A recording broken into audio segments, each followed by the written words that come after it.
Bonjour tout le monde. Aujourd'hui, nous allons faire la neurophysiologie, qui est un module aussi assez intéressant évidemment. Nous allons commencer avec les cellules excitables. Donc, comme introduction, sont des cellules qui modifient leur activité suite à une stimulation, c'est-à-dire c'est une cellule qui est stimulée, c'est-à-dire elle va modifier son activité si elle est stimulée. Les cellules nerveuses, qui sont les cellules nerveuses du neurone, et les cellules musculaires aux myocytes. Donc, retenez, les cellules excitables, nous avons deux types, les cellules nerveuses neurones et les cellules musculaires aux myocytes. Commençons par les cellules nerveuses ou neurones. Donc, nous avons ici un réseau de neurones, comme vous voyez dans l'image. Nous allons faire un petit rappel sur le tissu nerveux, l'arc réflexe, les neurones, les fibres nerveuses, le névralgie. C'est quoi la synapse qui va faire l'objet d'un cours à part, c'est la transmission synaptique et l'influx nerveux. Donc, le tissu nerveux, nous avons deux types de tissu nerveux, central et périphérique. Central, qui est le cerveau, les troncs cérébrales et moelle épinière. Je pense que vous savez ces informations. Le tissu nerveux périphérique sont les nerfs. Nous avons 12 paires de nerfs crâniens et 31 paires de nerfs rachidiens, ganglions et terminaisons nerveuses. Les fonctions du tissu nerveux. Réception des stimuli. Nous avons des fibres sensitives et des fibres motrices. Vous savez que, par exemple, je mets mon doigt sur une source de chaleur, par exemple. Là, je reçois la chaleur. Il y a des fibres sensitives qui vont aller jusqu'à corps. Nous avons corps dorsal et ventral. Et puis, nous avons des fibres motrices qui vont réagir comme quoi je vais retirer ma main de la source de chaleur. On va voir les réflexes. Voilà, l'arc réflexe. Un réflexe est une réponse musculaire involontaire stéréotypée et très rapide à un stimulus. Comme je disais, source de chaleur, c'est une réaction involontaire. Je vais enlever ma main directement de source de chaleur, par exemple. Une activité réflexe est produite par un arc réflexe, le mécanisme de réponse intégré d'un centre nerveux, sans intervention du cerveau et de la volonté consciente. Quand je veux, par exemple, prendre quelque chose, porter quelque chose de la terre, par exemple, c'est une réaction volontaire. C'est moi qui va se mettre, par exemple, à genoux, porter quelque chose qui est tombé par terre. Mais quand je touche quelque chose qui est douloureuse, soit chaleur, soit froid important, ça serait une réaction involontaire de retirer ma main. Les réflexes sont souvent des réactions de défense, comme je disais, comme le retrait du membre en cas de brûlure avant que le cerveau ait aperçu la douleur, avant qu'il y aura vraiment une brûlure. Donc, quel mécanisme? Lorsqu'un stimulus appelant une réponse immédiate est perçu par un récepteur logé dans une partie du corps, l'influx nerveux se propage par les fibres afférentes, par la moelle épinière et le tronc cérébral. Après le passage par un ou plusieurs synapses, on va en parler des synapses, des neurones moteurs, la réponse efférente, nous avons afférente, les fibres afférentes et les fibres efférentes, sous la forme d'un second influx nerveux, part vers l'organe effecteur, c'est le muscle par exemple, ou vers les centres moteurs supérieurs ou inférieurs. Cette boucle, nous avons récepteur de la chaleur, quelque chose comme ça, l'afférence, le système nerveux central et l'efférence. Effecteur sensitif constitue l'arc réflexe. L'effecteur, c'est le muscle par exemple. Le plus court, un arc réflexe n'est jamais modifiable par la volonté de l'individu, c'est la loi de tout ou rien. On voit ici, par exemple, nous avons un stimulus, on va dire la chaleur, un récepteur, les fibres sensitives au niveau, par exemple, de la main. La voie afférente sensitive va aller au centre nerveux. Nous avons moelle épinière et tronc cérébral. Nous avons une voie efférente motrice et l'effecteur qui est le muscle et réaction, c'est le retrait de la main. Donc, les tissus nerveux comportent deux types de cellules. Nous avons les neurones 10%, retenez ça, et les cellules gliales qui constituent 90%. Les neurones, nous avons entre 80 à 100 milliards de cellules. Les neurones ont deux propriétés physiologiques, retenez ça, l'excitabilité, la capacité de répondre aux stimulations et de convertir celles-ci en impulsions nerveuses, la conductivité, la capacité de transmettre les impulsions à d'autres tissus pour les activer, muscles, glandes sécrétrices. Donc, retenez ça, les propriétés de neurones, nous avons l'excitabilité et la conductivité. Retenez ça, c'est important. Nous avons, toutes les neurones, nous avons un corps cellulaire de péricaryon, soma, partie vitale du neurone. Nous avons les dendrites, prolongement du cours cellulaire, et nous avons l'axone, dont l'extrémité forme une arborisation, c'est comme arbre, terminale, se termine par des synapses peut mesurer 1 mètre. On va voir les images. Regardez, nous avons le noyau, le cours cellulaire, les dendrites ici, l'axone et les terminaisons neuronales. Donc, classification fonctionnelle, nous avons 3 catégories de neurones. Nous avons les neurones sensitifs, amènent l'information des organes sensoriels vers le système nerveux central. Nous venons de dire ça auparavant. Les interneurones, c'est transmission d'informations entre neurones. Nous avons les neurones moteurs, transmission des informations entre le système nerveux central et les organes effecteurs, par exemple le muscle. Donc, retenez, nous avons 3 types de neurones sensitifs, interneurones et moteurs. Classification structurelle, nous avons les cellules unipolaires, bipolaires et multipolaires. On va voir les images. Neurones unipolaires, nous avons l'image unipolaire. Là, c'est unipolaire, nous avons un seul pôle, comme vous voyez ici. Là, c'est bipolaire, 2 pôles, comme vous voyez. Et là, c'est multipolaire, nous avons plusieurs pôles. Les fibres nerveuses, l'axone est entouré d'enveloppes. On lui donne le nom de fibre nerveuse, gain de myéline et gain de Schwann. Nous avons 4 types de fibres. Vous allez voir. Les fibres sans myéline ni gain de Schwann sont des fibres nues, c'est-à-dire qu'ils n'ont pas d'enveloppe, mais n'existent pendant le développement de l'embryon. D'accord? Donc, en général, à la naissance, nous n'avons pas ce type de fibres. Les sans myéline et ni gain de Schwann plutôt. Les fibres sans myéline mais à gain de Schwann sont les nerfs viscéraux, retenez ça. Des fois, on vous pose des questions détaillées. Les fibres myélinisées sans gain de Schwann, nous avons le système nerveux central et du nerf optique, je répète. Nous avons les fibres sans myéline et sans Schwann, en général, c'est pendant la période embryonnaire. Les fibres sans myéline mais avec gain de Schwann, c'est les nerfs viscéraux, tout ce qui est viscéral. Les fibres myélinisées sans gain de Schwann, c'est l'inverse, c'est le système nerveux central et le nerf optique. Retenez ça.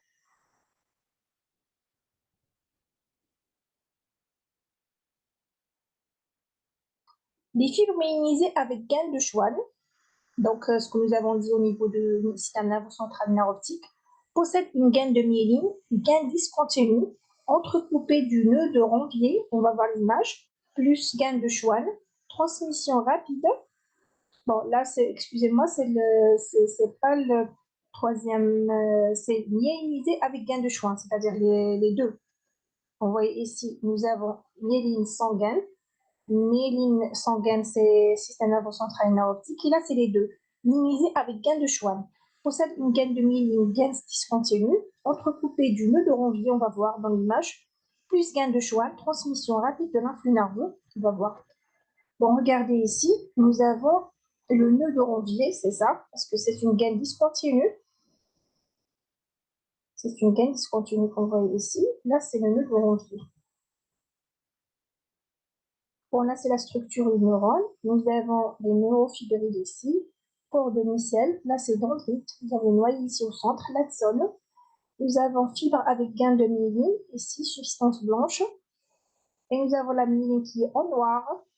Et là, entre la gaine de myéline, fibre avec gain de Schwann, le nerf, par exemple. Ici, nous avons le nœud de Ranvier. Le nerf, c'est quoi le nerf? C'est un regroupement de fibres nerveuses enveloppées dans une gaine de tissu conjonctif. Un nerf peut se diviser plusieurs fois lors de son chemin. Un nerf peut contenir aussi bien des fibres sensitives et motrices nerfs mixtes, d'accord? On peut avoir un nerf sensitif moteur ou les deux, c'est un nerf mixte. Substance blanche et grise. On va voir c'est quoi la substance blanche et grise. Substance blanche est constituée de fibres nerveuses myélinisées et de cellules gliales. Si vous avez vu, un myéline, c'est-à-dire il est blanc, d'accord, des cellules gliales, liées surtout pour la nutrition, etc. Substance grise est constituée des corps cellulaires et des cellules nerveuses, des cellules gliales et des fibres amyéléniques. Quand on dit fibres amyéléniques, c'est-à-dire qu'ils n'ont pas la substance, ils n'ont pas la partie blanche, ils n'ont pas de la myéline, d'accord? C'est pour cela c'est gris. Donc je répète, substance blanche, nous avons les fibres nerveuses myélinisées, les cellules gliales. Les points communs avec grise, nous avons aussi les cellules gliales, et nous avons le corps cellulaire des cellules nerveuses, le corps, et si nous avons les fibres, et des fibres amyéliques. On voit ici, nous avons la substance grise, la substance blanche. C'est quoi la névrologie? C'est l'ensemble des cellules non nerveuses. Excusez-moi, c'est pas la névrologie. La névroglie, c'est quoi la névroglie? C'est l'ensemble des cellules non nerveuses. Elle est constituée des cellules gliales, qu'on vient de parler, c'est 90% à peu près, qui ne transmettent pas l'influx nerveux. Les cellules gliales, ils sont pas le rôle de conductibilité comme les cellules nerveuses. Alentour, les neurones a un rôle de nutrition, comme je viens de dire. Les neurones ont la possibilité de se diviser, sont responsables de l'augmentation de taille du cerveau. Les cellules gliales, nous avons les astrocytes, oligodendrocytes, cellules de Schwann, nous avons les cellules épendymères, cellules microgliales et les cellules satellites. Je répète, nous avons les astrocytes, oligodendrocytes, cellules de Schwann, cellules épendymères, cellules microgliales et cellules satellites. En cas de sclérose en plaques, par exemple, c'est une maladie neurologique auto-immune chronique liée à une démyélinisation des fibres nerveuses du cerveau, c'est-à-dire il n'y a plus de myéline, de la moelle épinière et du nerf optique. Comme nous avons dit que le nerf optique sont des fibres myélinisées, mais non sans Schwann. Cette démyélinisation entraîne une altération de la conduction électrique dans l'axone. Quand on n'a pas de myéline, il y aura altération de la conduction électrique dans l'axone. Les causes restent inconnues, évolution lente par poussée régressive. Bon, là, c'est un lien, je vous envoie après la vidéo si vous allez voir. Vous voulez voir. L'influx nerveux circule dans le sens dendrite vers corps cellulaire et corps cellulaire vers l'axone. Donc, il faut savoir la direction de l'influx. Je vais vous montrer dans l'image. Donc, l'influx, nous avons dit la direction, tenez ça, c'est important. Sens dendrite, ça commence par les dendrites vers le corps, vers l'axone. Définition d'une synapse. C'est quoi une synapse? C'est une région d'articulation entre deux axones. Nous avons deux axones, vous voyez ici. Entre deux neurones, ou entre un neurone et l'organe qui innerve, par exemple, ces muscles plaques motrices. En cas de muscle, on parle de plaques motrices. Donc, nous avons deux neurones. Comment dirais-je? L'articulation entre les deux neurones, ça s'appelle une synapse. Nous avons les synapses interneuronales, différents types. Si la terminaison d'un axone présynaptique s'articule avec le neurone postsynaptique au niveau de son corps cellulaire, on va appeler synapse axosomatique. Axosomatique, c'est-à-dire au niveau de son corps. Donc, nous avons vu tout à l'heure, nous avons le corps, nous avons l'axone et les dendrites. Si la terminaison d'un axone présynaptique s'articule avec une dendrite, on va appeler une synapse axodendritique. Donc, c'est avec le corps, on va appeler axosomatique, avec les dendrites axodendritiques. Si la terminaison d'un axone présynaptique s'articule avec un axone, on va parler d'une synapse axo-axonale. D'accord? Là, c'est clair. La structure d'une synapse, nous avons l'élément présynaptique, c'est avant la synapse, et postsynaptique, se présente sous la forme d'un ronflement de l'axone, rempli de petites vésicules contenant le neurotransmetteur, les vésicules qui contiennent les neurotransmetteurs qui sont ici. Nous avons ici la fente synaptique et nous avons l'élément postsynaptique, porte les récepteurs du neurotransmetteur.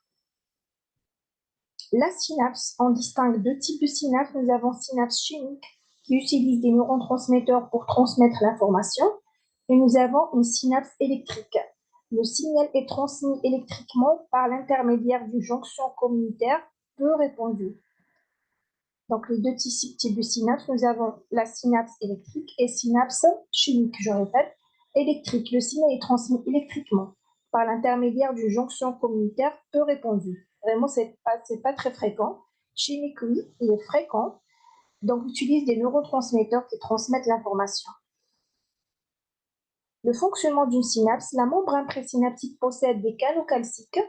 Lorsque l'influx nerveux arrive, entrée de sodium, l'augmentation de calcium, de concentration, excusez-moi, en calcium favorise la libération du neurotransmetteur dans la fente. Ça, c'est important.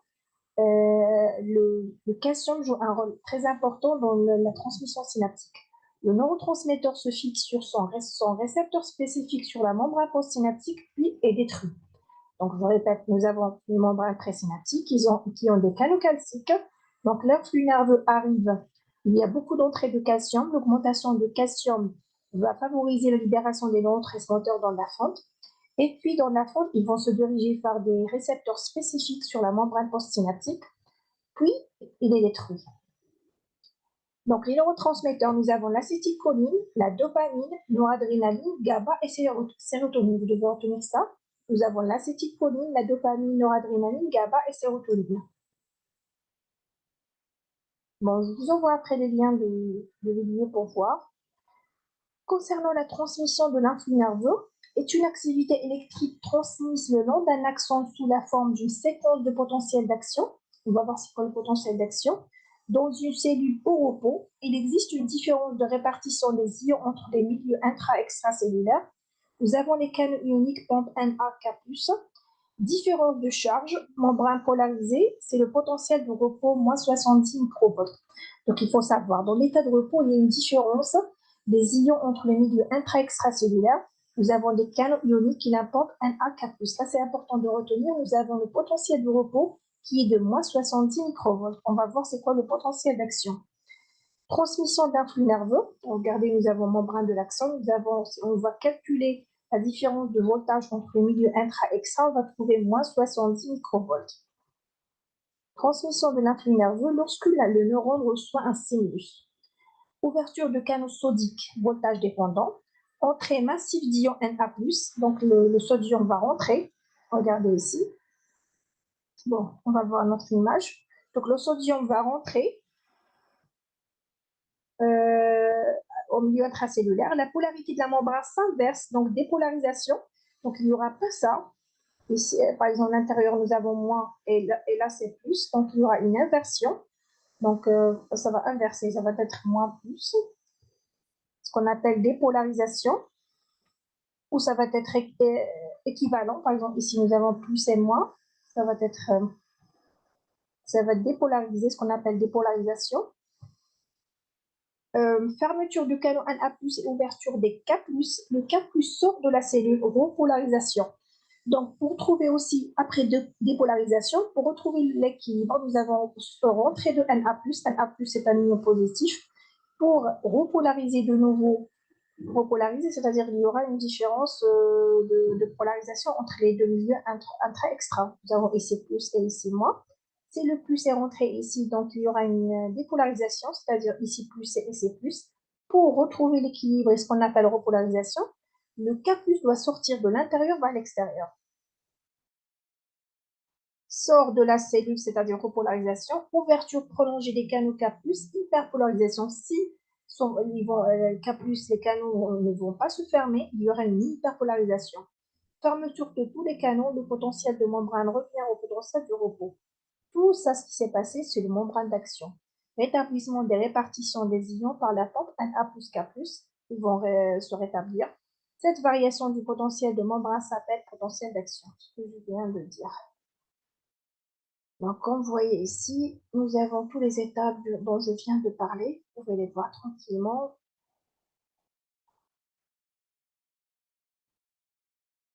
Les cellules musculaires.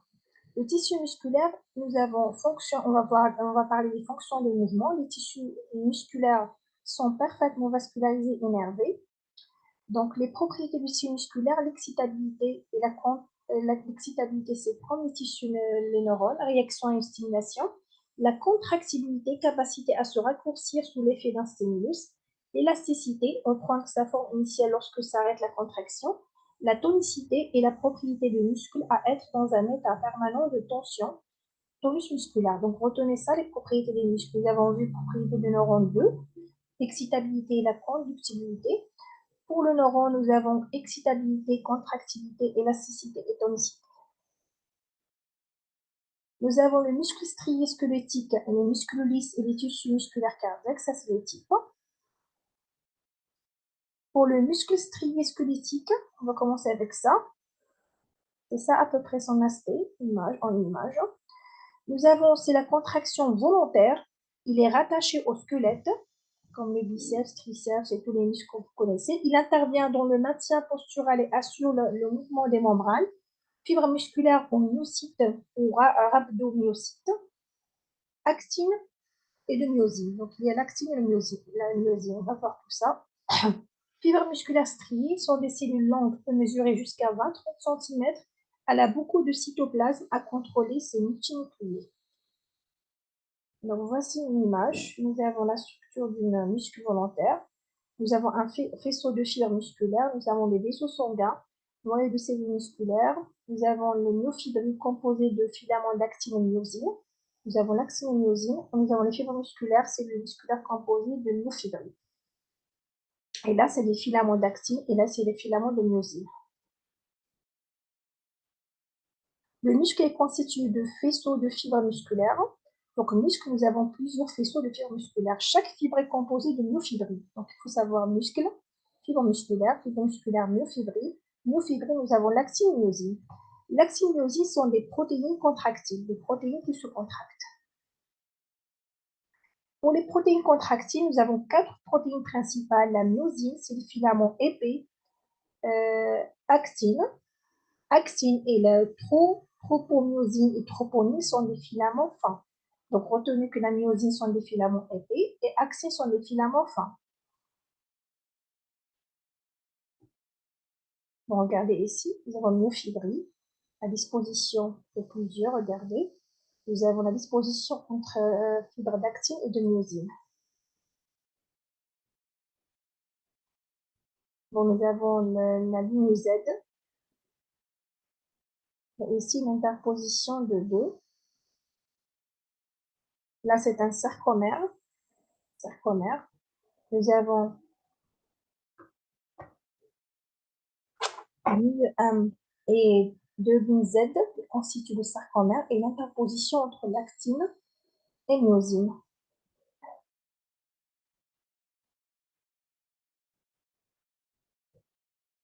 Bon, à notre image, nous avons la bande I. Elle est où la bande I? Ici. Constitue uniquement de filaments fins d'actine. Là, c'est juste filament d'actine, c'est la microscopie optique, on voit comme ça. Là, c'est la microscopie électronique. La bande A, chevauchement des filaments d'actine et myosine, là, nous avons les deux types. Zone H, ici, c'est uniquement filament de myosine. Là, c'est juste une myosine, d'accord? Et là, ce qu'on appelle tout ça, c'est le sarcomère. Nous avons deux lignes Z et ici la ligne 1. C'est quoi un sarcomère? C'est l'unité de base des myofibrilles. Nous avons muscles qui est constitué de fibres musculaires, des fibres musculaires qui sont constituées de myofibrilles. Les myofibrilles, l'unité de base fonctionnelle, c'est les sarcomères, constitués de l'agencement de plusieurs protéines d'actine de myosine et les délimités par deux stries Z. La fibre musculaire peut contenir plus de 100 000 sarcomères. Donc retenez ça, fibre musculaire, on peut avoir jusqu'à 100 000 sarcomères. Donc, la myosine comprend des têtes globulaires. Donc, regardez ici. Têtes globulaires qui vont interagir avec l'actine. Nous avons des têtes globulaires qui vont interagir avec l'actine. Ici, l'actine. Ici, la myosine. Les filaments fins, actine plus tropomyosine. Nous venons de dire cette information. Voilà, donc nous avons actine et myosine. Actine en bleu et myosine en rouge. L'actine c'est fin et myosine c'est plus épais. Mécanisme de la contraction musculaire.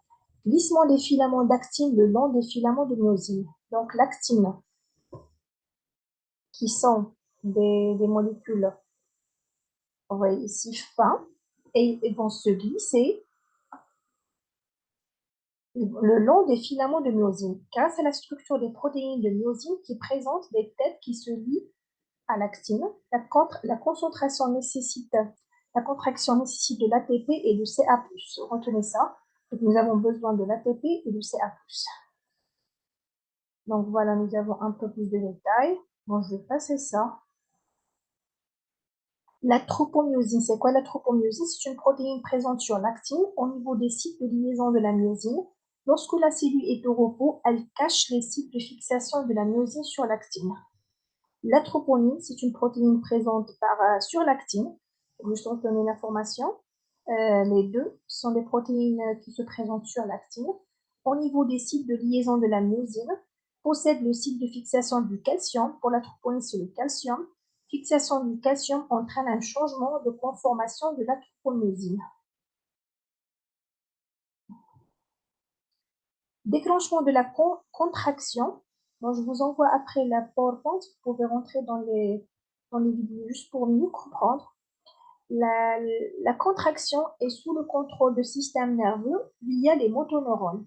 La transmission de l'information se fait au niveau de la plaque motrice. Nous venons de dire ça tout à l'heure. Lorsqu'un potentiel d'action arrive au niveau des terminaisons axonales, entrée d'ion Ca+ au niveau présynaptique, exocytose de l'acétylcholine, entrée d'ion Na+ au niveau postsynaptique dans la cellule musculaire, ce qui entraîne la propagation d'un potentiel d'action. Le potentiel d'action se propage jusqu'au réticulum endoplasmique lisse, REL.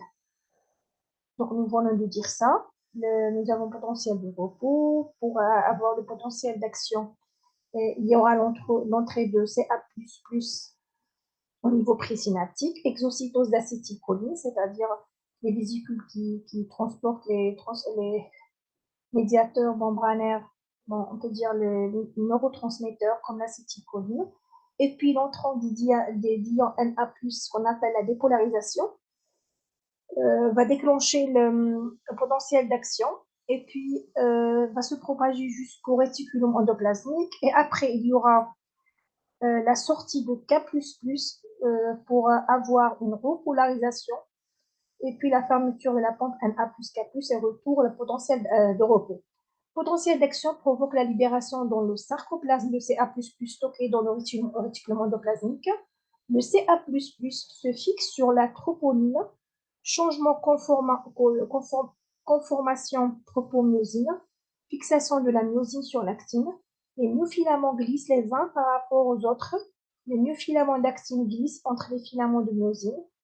Aboutir à la contraction musculaire, Ca++ est regroupé dans le réticulum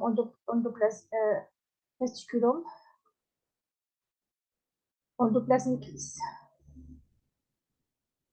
Pour la transmission non musculaire, vous allez voir aussi une vidéo. Arrivons aux muscles lisses. Les muscles lisses, la contraction des fibres musculaires lisses est involontaire, lente et puissante. La contraction est sous le contrôle du système nerveux autonome. Petite cellule fusiforme organisée en couches concentriques, un seul noyau. Nous avons vu tout à l'heure multinoyau. Présence d'actine et de myosine. Le tissu musculaire lisse est très répandu dans l'organisme. Nous avons les parois vasculaires, les artères, les voies digestives dans les parois de tube digestif. Vous savez que le tube digestif, les viscères, les muscles sont lisses. Les voies respiratoires comme les bronches, les voies urinaires, la vessie, les voies génitales, l'utérus, tout ça sont des muscles lisses. Dans la contraction est involontaire. Ces cellules musculaires lisses s'organisent en couches concentriques dans l'épaisseur de la paroi de l'organe de telle façon que leur contraction diminue le diamètre et que le relâchement augmente le diamètre. Donc la cellule musculaire lisse est tendue et là contractée. Donc va diminuer son diamètre. Le muscle cardiaque, voilà, un petit image sur le muscle cardiaque. Le myocarde est un muscle strié involontaire. C'est le seul muscle strié involontaire. La cellule cardiomyocyte, nous avons les cellules cylindriques, noyaux centraux, central, extrémités ramifiées, des stries, scarlariformes dans la flèche. C'est un tissu qui est très bien irrigué, grand consommateur d'oxygène. La concentration de myocarde est sous la dépendance, contraction du sous la dépendance d'un tissu interne, ce qu'on appelle le tissu nodal. Les cardiomyocytes sont indépendants du tissu nerveux. Ces cellules peuvent se contracter de manière rythmique spontanément. C'est quoi le tissu nodal? Est responsable de l'automatisme cardiaque, l'innervation intrinsèque, l'impulsion électrique née du nœud sinusal, vous savez ça, le nœud sinusal, qui agit comme un simulateur, ce qu'on appelle le pacemaker. parvient au nœud auriculo-ventriculaire qui déclenche la contraction des ventricules liée à les cellules de faisceau de His, de ces branches, puis du réseau de Purkinje. Normalement, là, vous avez tout ça dans la physiologie cardiaque. Voilà. Nous avons ici le nœud de Kate et Kate-Flack au nœud sinusal, ici. Nœud d'Arshoff-Tawara, elle est là. Nœud auriculo-ventriculaire. Faisceau de His, qui est là. Réseau sous-endocardique de Purkinje, qui contracte les cellules myocardiques. Bon, là, c'est dans la physiologie cardiaque, mais vous pouvez avoir des questions sur ça. La contraction des cellules myocardiques aboutit à la contraction coordonnée des 4 cavités du cœur. Cardiomyocytes vont assurer la propulsion du sang à partir du cœur, qui va faire la vidange des cavités cardiaques grâce à leur pouvoir de contraction. Et voilà, notre cours est fini. Je vous vois dans la transmission synaptique.